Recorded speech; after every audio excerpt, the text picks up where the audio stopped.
180 secondes, ça paraît court, mais c'est dans un temps aussi bref que tout s'est joué dans notre univers, paraît-il, lors du Big Bang. À une autre échelle, je ne vous parlerai pas, dans cette présentation, du cosmos, mais de l'espace dans lequel nous vivons, et pas dans les sciences dures, mais en littérature, où beaucoup de choses peuvent se passer également. On peut d'abord se poser la question, qu'est-ce que cela veut dire habiter quelque part, vivre dans un endroit?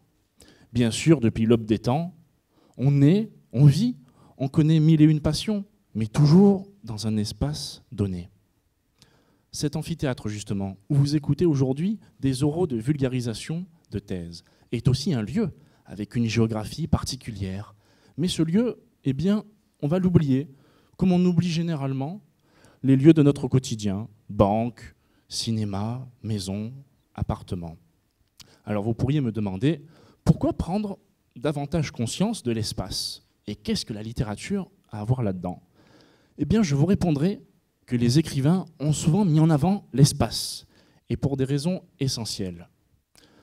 Dans le cas de Pierre Michon et d'Hélène Cixous, que j'étudie, eh bien, ils ont parlé dans un style très lyrique et fragmenté de l'espace, dans le but de faire revivre des personnes.